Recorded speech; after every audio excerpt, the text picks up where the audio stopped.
Hello friends. So இதில் பார்த்தீங்கன்னா 19ஆம் நூற்றாண்டில் சமூக சமய சீர்திருத்த இயக்கங்களோட ஷார்ட் நோட்ஸ், அதாவது ஹேண்ட் நோட்ஸ் தான் நான் வச்சுருக்கேன். இது பார்த்தீங்கன்னா உங்களுக்கு ரொம்பவே ஈஸியாக புரியும். அதே மாதிரி ஃபுல் லெசனே படிக்க வேண்டிய அவசியம் கிடையாது.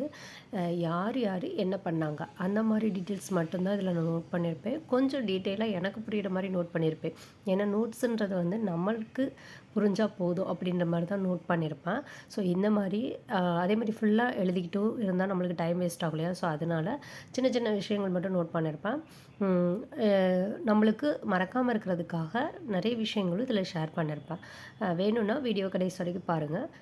இப்போ பார்த்தீங்கன்னா ஃபஸ்ட்டு தலைவர்கள் இடங்கள்னு சொல்லிட்டு நோட் பண்ணியிருப்பேன்.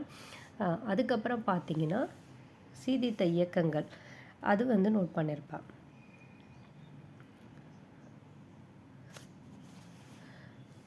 நெக்ஸ்ட்டு பார்த்தீங்கன்னா சதி ஒழிக்கப்பட்ட ஆண்டு, ஒழிக்க காரணமாக இருந்தவர், அதுக்கப்புறம் ஒழிக்கப்பட்ட சட்டம் இயற்றியவர், ஒழிக்க சட்டம் இயற்றியவர் யார், ஸோ அதை பற்றின டீட்டெயில். அடுத்து பிரம்ம சமாஜம்னா யார்?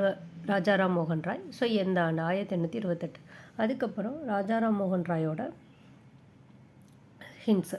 ஸோ அவர் வந்து என்ன பண்ணார்? திருவுருவ சிலை இல்லாத கோயிலை உருவாக்கினார். அதுக்கப்புறம் 1833 பிரம்ம சமாஜம் தலைமை பொறுப்பேற்றவர் யார்? தேவேந்திரநாத் தாகூர். அதுக்கப்புறம் பிரம்ம சமாஜத்தில் என்னென்ன இருந்துச்சு, ஸோ இதை பற்றின நோட்ஸ் வந்து எடுத்திருப்பேன்.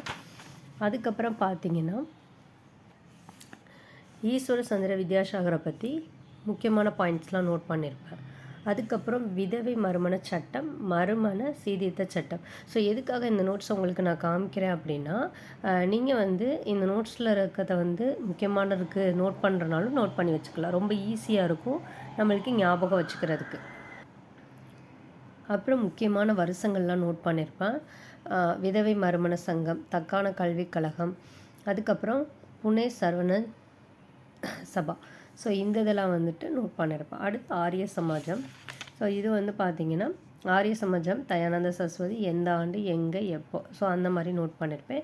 அதே மாதிரி சுத்தி சடங்கு, ஆரிய சமாஜம்னா சுத்தி சடங்கு அப்படி நோட் பண்ணியிருப்பேன். எதுக்காகனா கொஞ்சம் டக்குன்னு ஞாபகம் வரும் இல்லையா, அதுக்காக இந்த மாதிரி சின்ன சின்ன விஷயங்கள் மட்டும்தான் நோட் பண்ணியிருப்பேன். ஆனால் பார்க்க நோட்ஸ் நிறையா இருக்க மாதிரி இருக்கும். அடுத்து பார்த்திங்கன்னா வங்காளம் ராமகிருஷ்ண பரமஹம்சர். ஸோ ஜீவன் என்பதே சிவன், அந்த மாதிரி முக்கியமான அந்த கோட்ஸ்லாம் நோட் பண்ணியிருப்பேன். அடுத்து பிரம்மஞான சபையை உருவாக்கியவங்க யார், எந்த ஆண்டு, எங்கே, அதோட தலைமை எங்கே மாற்றப்பட்டுச்சு, இந்தியாவில் வந்து பௌத்த மதம் தான் புத்துயிர் பெற்றது. ஸோ இந்த இது எல்லாமே வந்துட்டு நோட் பண்ணியிருப்பேன். அடுத்து ஜோதிராவ் புலே, அவரை பற்றி நோட் பண்ணியிருப்பேன். நாராயணகுரு. ஸோ இது எல்லாமே பார்த்திங்கன்னா ஒரு சிம்பிள் நோட்ஸாக தான் இருக்கும். அதெல்லாம் பார்த்திங்கன்னா உங்களுக்கு ரொம்ப ஈஸியாக ஞாபகம் வந்துடும். ஸோ இதை வந்து நீங்கள் நோட் பண்ணுறதா இருந்துச்சு அப்படின்னா வீடியோ வந்து பாஸ் பண்ணி வச்சுக்கோங்க. பாஸ் பண்ணி வச்சுட்டு இந்த மாதிரி முக்கியமான விஷயங்கள் எல்லாமே நோட் பண்ணிக்கோங்க.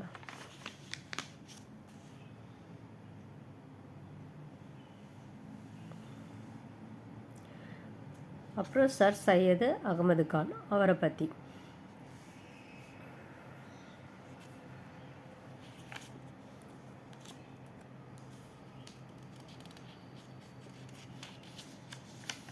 அப்புறம் நிரங்கரி இயக்கத்தின் நிறுவனர் பாபா தயாஸ்தாஸ், அதோட சொல்லின் பொருள் என்ன?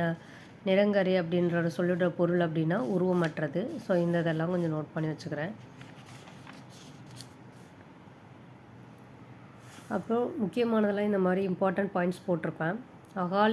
அகாலி இயக்கத்தின் முன்னோடி அமைப்பு வந்து என்னென்னா சிங் சபா. இது வந்து ஆல்ரெடி ப்ரீவியஸ் இயர் கொஸ்டின்ஸில் கேட்டிருப்பாங்க. ஸோ அதெல்லாம் தான் இம்பார்ட்டண்ட்டாக போட்டு வச்சுருப்பேன் நான். அதெல்லாம் வந்து 1க்கு 2 தடவை நல்லா ரீட் பண்ணிக்கலாம்.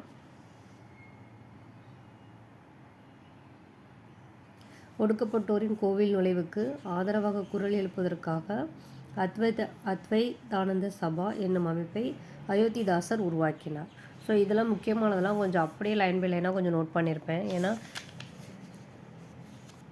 நம்மளுக்கு வந்து அது வந்து நல்ல ஞாபகம் இருக்கும். அதுக்காக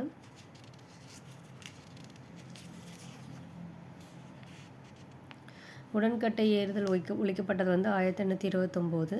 அதே மாதிரி ஒரு பைசா தமிழன் இதழ் தொடங்கிய ஆண்டு எப்போனா 1907.